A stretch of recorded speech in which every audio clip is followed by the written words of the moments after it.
Hello, our audience from WWW.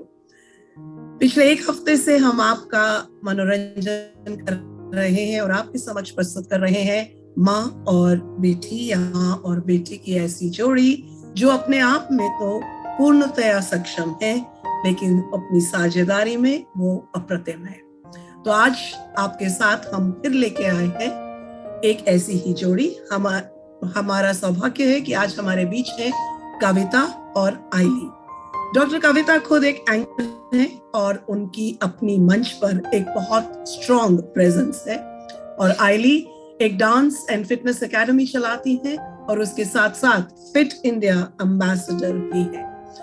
कविता और आइली की जोड़ी सिर्फ माँ बेटी की जोड़ी नहीं है, ये एक साझेदारी की भी जोड़ी है, एक पार्टनरशिप भी है, और इन दोनों के बीच वही है जिसे हम कहते हैं the bond unshakable.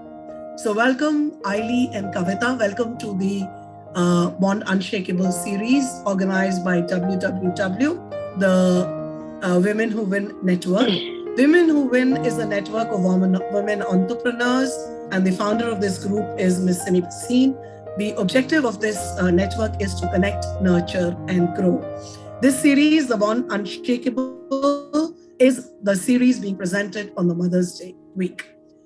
तो कविता और आइली, आपका बहुत बहुत स्वागत हमारी इस सीरीज में। तो चलिए शुरू करते हैं। मेरा पहला प्रश्न मैं करती हूँ कविता जी आपके साथ।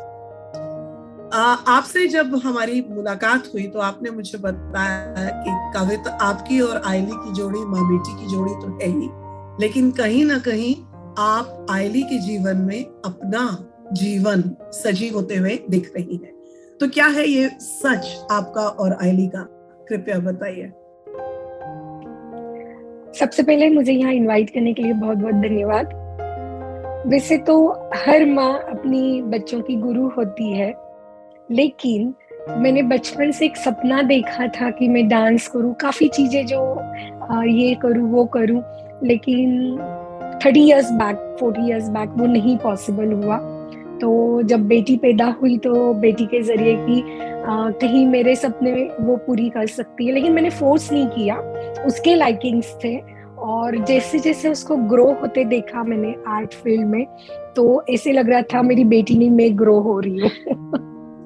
तो हाँ, और तो आपके सपने आइली जी रही है एक तरीके से। दोनों जी रहे हैं। दोनों जी रहे हैं। सो आइली, कभी आपको ऐसा तो नहीं लगा कि मम्मी ने आपके सपने चुरा लिए?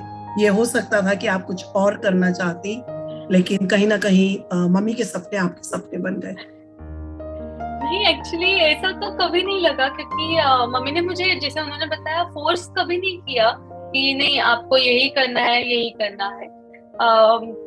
इनफैक्ट जब मैं 2.5 साल की थी तब मैंने मम्मी को फोर्स किया था किसी और के संगीत में मुझे डांस करना था, इसलिए तो वहां जाके मैं स्टेज परफॉर्मेंस कर आई थी। वो देख के फिर मम्मी ने मुझे डांस एकेडमी, और उसके बाद से एक्चुअली मेरा डांस का करियर नहीं, एक सफर शुरू हुआ। तो कभी उन्होंने फोर्स तो कभी नहीं कराया। और रही बात मेरे बाकी के सपनों की, वो ये इसके साथ साथ वो भी पूरे होते रहे। It's all interlinked. अच्छा, तो कविता, मेरा ऐसा मानना है कि एक जो माँ होती है ना, वो अपनी बच्चे का पोटेंशियल और उसका टैलेंट सबसे पहले पहचानने की क्षमता रखती है। तो शायद अगर 2.5 वर्ष की उम्र में आइली की आप उनका ये टैलेंट पहचान लिया, तो कहीं ना कहीं आपको शायद मालूम था कि आइली एक विलक्षण प्रतिभा रखने वाली बालिका रहेगी आगे चल के। इसके बचपन से जुड़ी कुछ कहानियां हमें बताइए, या एक आध उदाहरण दीजिए जब आपको ऐसा लगा कि शायद ईश्वर ने आपको सही निर्णय लेने के लिए ही चुना था, उसकी माँ बना के सही निर्णय लिया गया था। ऐसे तो बहुत सारे एग्जाम्पल्स मैं दे सकती हूँ। जैसे कि अभी आइली ने बोला कि 2.5 साल की थी, किसी और का संगीत चल रहा था और इसने बोला मुझे तो डांस करना।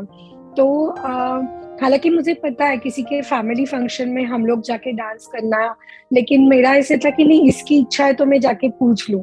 मैंने जाके पूछा, एंड में इसने डांस किया और मुझे ऐसे लगा नहीं, इसे कोई दिशा देनी चाहिए। ऐसे हर चीज में हुआ।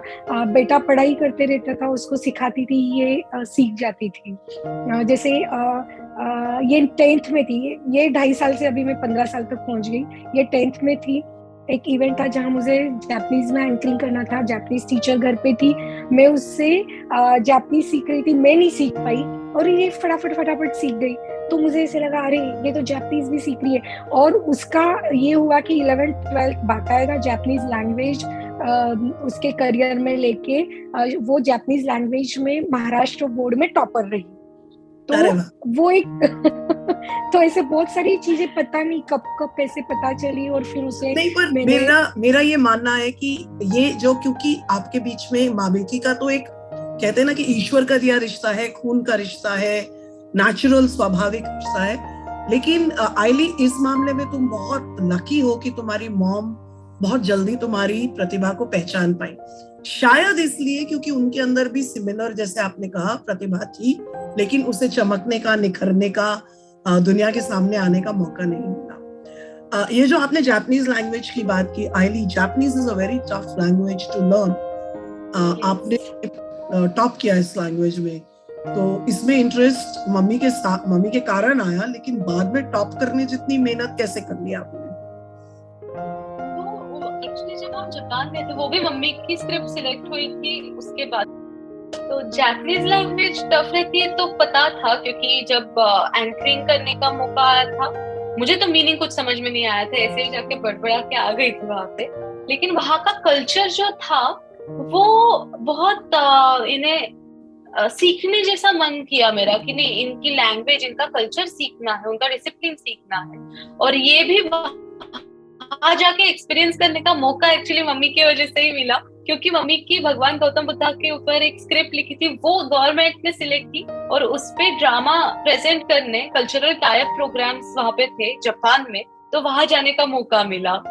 तो अगेन सब इंटरलिंक्ड है और वहां से इतनी रुचि आई कि फिर आर्ट्स में क्या करे, तो एक लैंग्वेज लेनी है, जापानीज लैंग्वेज लेके फिर उसमें और आगे का सीखने का मन किया, तो वो भी कर लिया। कविता, एक और बात बताइए कि आपका जीवन मंच से जुड़ा रहा, लेखन से जुड़ा रहा, क्योंकि आप स्क्रिप्ट्स लिखती रही, आपने डांस, ड्रामा और भी तरह की एंकरिंग के लिए स्क्रिप्ट्स लिखी। कई बार मंच पे खुद जाने का मौका मिलता है, लेकिन जैसे कि आपने बताया कि गौतम बुद्धा पे जो आपका स्क्रिप्ट था वो एक नाटक के रूप में था, नाट्य रूपांतरण था, उसमें तो बहुत लोग और उन सबको मैनेज करना, आप खुद कहती हैं कि आपको ऐसा मौका नहीं मिला था, तो ये सब विधा, ये सब नॉलेज आपके अंदर कैसे है? भगवान ने दी। एक्चुअली फ्रैंकली स्पीकिंग, मैं ऐसे फैमिली से बिलोंग करती हूँ कि मैंने शादी के पहले हार्डली 1-2 मूवी देखी थी, एक भी ड्रामा नहीं देखा था। हमारे घर में अलाउड नहीं था, टीवी देखना अलाउड नहीं था। और शादी के बाद जॉइंट फैमिली में आ गई, मेरे को ये नॉलेज कहीं से ऐसे देख के या ऐसे नहीं हुआ था, बस कुछ करना है, अलग करना है। तो छोटे छोटे स्किट्स में, संगीत संध्या में, फैमिली में कुछ ना कुछ प्रोग्राम में करती आई थी। तो जब मेरी स्क्रिप्ट सिलेक्ट हो गई, मंत्रालय से फोन आया और उन्होंने बोला कि 10 दिन में आपको 14 लोगों की टीम लेके जापान जाना है, तो मेरे लिए वो खुशी के साथ साथ बहुत टेंशन वाली चीज थी। लेकिन फिर से बोल दूं कि मेरी फैमिली, मतलब ये सब भगवान का कुछ वो होता है कि आइली मेरे साथ थी। आइली के डांस के बच्चे मैंने सिलेक्ट कर लिए जो मुझे पता था। मेरा बेटा जो बिट्स पिलानी में पढ़ रहा था वो छुट्टियों के लिए आया हुआ था, टेक्निकल चीजें उसने हैंडल कर ली। मेरे हस्बैंड ने जो भी मेल भेजना है और जो भी ऑफिशियल वर्क है वो हैंडल कर लिया। तो ऐसे सबका सपोर्ट मिलके बहुत चैलेंजेस आए, बहुत कुछ हुआ। लेकिन घर ही में ऐसे था ना कि मुझे एडिट करना है, बाहर जाऊंगी तो रात को मैं बाहर कैसे जाऊं। तो बेटा लैपटॉप लेके पास में बैठा था, एडिटिंग कर रहा था, मैं सो रही थी, वो उठा के पूछ रहा था इसके बाद क्या करना है, ये करना था, वीडियो और ऑडियो म्यूजिक देना था, उसका एडिटिंग और वो सब। तो ये सब चीजें घर में होने से वो मेरे लिए बहुत ईजी हो गया। और जो भी चैलेंजेस आए, मेरे हस्बैंड ने मुझे बहुत सपोर्ट किया कि एक वक्त ऐसे आ गया था कि नहीं, मैं नहीं कर सकती, क्योंकि कुछ लोग थे जो मुझे इंटरफियर कर रहे थे, कुछ ये दबाव लाने की कोशिश कर रहे थे कि क्यों लड़के फीमेल्स आगे आना। नहीं, मेरे घर से एक ही घर से 3 लोग नहीं चाहिए, ये नहीं वो नहीं वो नहीं, तो मैं फ्रस्ट्रेट होके एक वक्त ऐसे आ गया कि नहीं मुझे नहीं करना, मैं छोड़ देती हूँ। That time my husband told me कि सोच, इतना सब किया, थोड़ा सा करेगी तो तेरी वजह से दोनों बच्चे जापान जा पाएंगे, कुछ कर पाएंगे, कुछ सीख पाएंगे। जब बच्चों की बात आई तो भगवान ने ताकत दे दी। हाँ, मेरे ख्याल में ऐसा होता है कि माँ अपने लिए कुछ करे ना करे, अपने बच्चों के लिए जान लगाने में सक्षम रहती है। तो आइली, मैं आपसे एक और बात पूछना चाहूंगी। आपने डांस एकेडमी स्टार्ट की, राइट? उस वक्त आप कितनी उम्र की थी?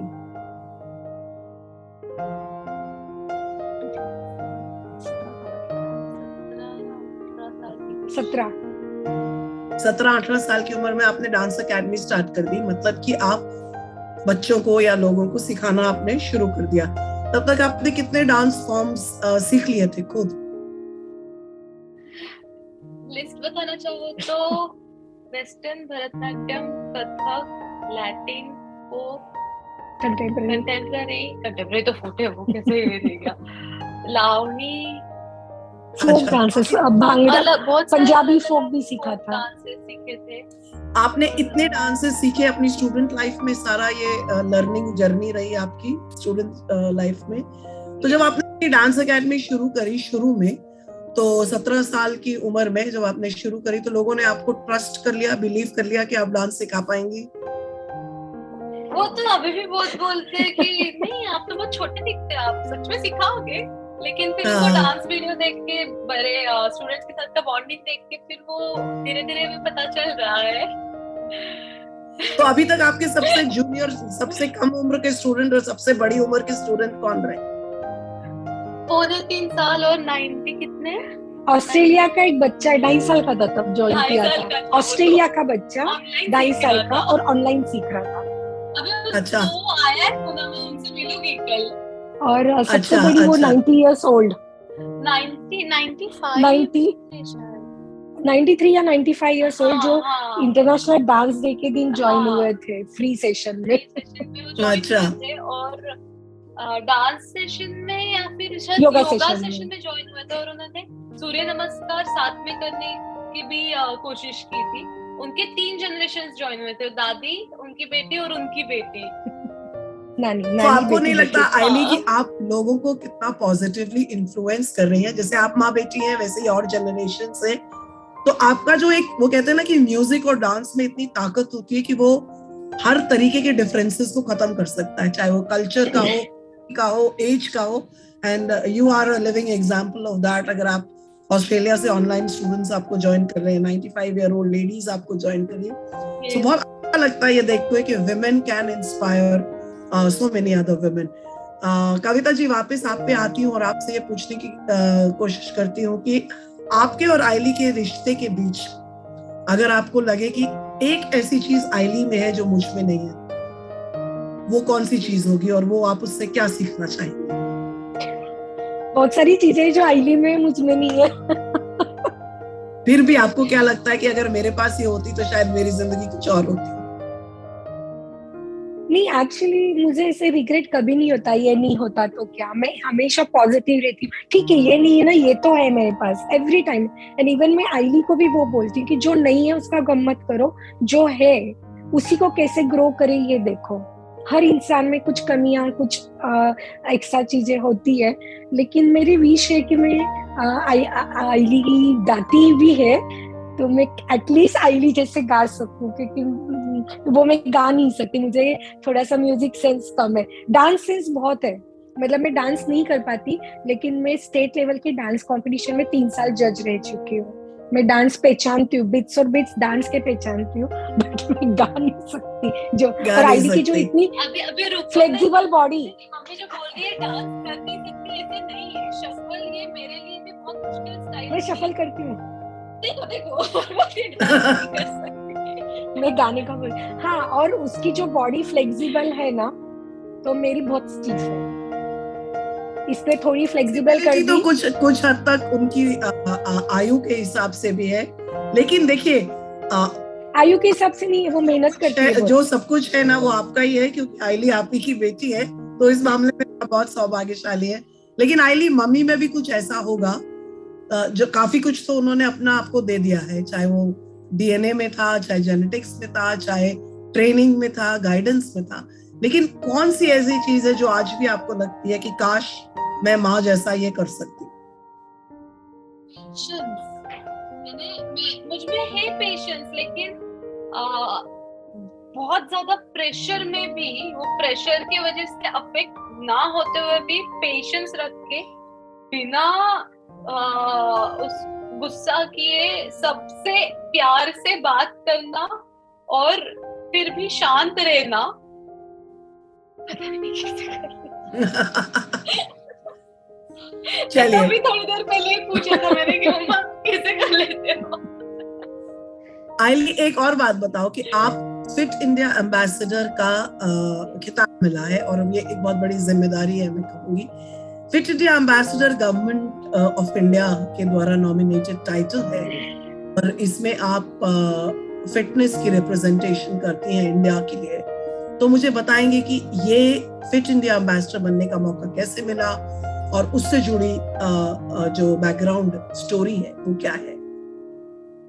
तो लॉकडाउन के टाइम पे सभी घर में ही थे कुछ करने के लिए, किसी को मोटिवेशन बहुत जन को नहीं हो रहा था, बहुत जन अस्वस्थ ज्यादा हो रहे थे। तो मेरा एक प्लेटफॉर्म है, इंस्टाग्राम पे मेरा अकाउंट था जिसे कुछ 20,000 के आसपास फॉलोअर्स थे। तो मैंने और मम्मी ने मिलकर डिसाइड किया कि चलो इसके थ्रू हमें अगर अवेयरनेस फैलाते आता है मेंटल एंड फिजिकल हेल्थ का, तो फिर कितना अच्छा होगा। तो हर संडे हम कुछ लाइव सेशंस करते थे और मैं कुछ अलग अलग एक्टिविटीज करती थी वो प्लेटफॉर्म द्वारा, कि जिससे फिटनेस के बारे में लोगों को अवेयरनेस हो, लोगों का ऐसे ही थोड़ा सा एंगेजमेंट बढ़े कि बाबा घर पे बैठे बैठे क्या करें, तो कुछ तो नॉलेज गेन कर रहे हैं ऐसे हो। तो डॉक्टर्स के साथ मैं लाइव जाया करती थी, कुछ ना कुछ अलग अलग सेशंस करती थी। जर्नी टुवर्ड्स हेल्दी लाइफ ये उसका नाम था। तो ये इंडिया के गवर्नमेंट ने रिकॉग्नाइज किया और उन्होंने मुझे फिट इंडिया एम्बेसडर का खिताब, ये टाइटल उन्होंने दिया।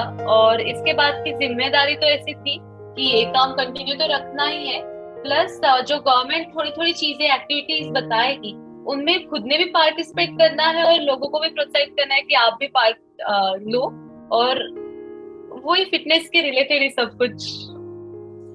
तो फिटनेस में आपकी रुचि कहाँ से आई? डांस में आपकी रुचि है और स्टेज एक्टिविटीज में आपकी रुचि है, लैंग्वेज में आपकी रुचि है, कुछ ऐसा है जिसमें आपकी रुचि नहीं है? आइली पेंटिंग भी बहुत अच्छी करती है। हाँ देखो। तो फिटनेस की रुचि पापा से आई। पापा फिटनेस फ्रीक है, वो भी डॉक्टर है, मम्मी भी डॉक्टर है अपेरेंटली। तो फिटनेस की रुचि पापा से आई। देखती थी ना उन्हें एक्सरसाइज करते हुए, देखती थी उन्हें अलग अलग चीजें करते हुए देखती थी, पुशअप्स करते हुए देखती थी, पुलअप्स करते हुए देखती थी, और वो सारी चीजें मुझे क्यों नहीं आती है ऐसे लगता था। मम्मी स्क्रिप्ट लिखती, मम्मी एक्टिंग करती, ये क्यों नहीं आता है मुझे। तो वो सीखने का हमेशा मन रहता, और मैं भी फिट की ये सब माहौल की वजह से हुई कि मुझे भी फिगर चाहिए, मुझे अच्छा लगेगा ऐसी फिगर चाहिए, नॉट जीरो फिगर, नॉट ये, मुझे जिससे सेटिस्फेक्शन मिलेगा ऐसा। तो उसका नॉलेज पापा और मम्मी से दोनों से मिलता रहा। और तो वहां से जैसे जैसे अभी मेंटली एंड फिजिकली फिट रहो तो खुशी भी बहुत मिलती है, वो भी एक्सपीरियंस मिला। गुड। मन नहीं करता है। चलिए, अब बात करके आपसे बहुत, दोनों से बात करके बहुत मजा आ रहा है, बहुत अच्छा लग रहा है, लेकिन समय की सीमा है हमारे पास, तो सेशन को क्लोज करना पड़ेगा। लेकिन जाते जाते एक आज खुशखबरी हो रही है कि आज ही आधे से पहले ही मैंने देखा मेरे इंस्टाग्राम पे 83,000 फॉलोअर्स कंप्लीट हो गए। तो इस वीडियो के बाद हम कामना करते हैं कि 1 लाख फॉलोअर्स हो जाए हमारे। तो आपके हैंडल का क्या नाम है आइली? मेरे नाम से ये आइली किया करके है, AYLIGHIYA, और वेरीफाइड भी है, तो तुरंत मिल जाता है। सो हम शुभकामनाएं देते हैं आपको कि इस वीडियो के बाद आपको 1 लाख फॉलोअर्स मिले। आपके बॉन्ड को देख के, एक अनशेकेबल बॉन्ड को देख के बहुत अच्छा लगा। और कहते हैं ना कि माँ और बेटी के रिश्ते में माँ अपना जीवन बेटी के माध्यम से जीती है और बेटी जब बड़ेयों के माँ बनती है तो ये प्रक्रिया निरंतर चलती रहती है। इसी को कहते हैं the unshakeable bond. Motherhood is the bond unshakeable. Mother's Day इस बार इतना ही। अगली बार के लिए जल्दी ही मिलते हैं। तब तक के लिए धन्यवाद। कविता जी, आइली जी, बहुत बहुत शुक्रिया। Thank you. Thank you.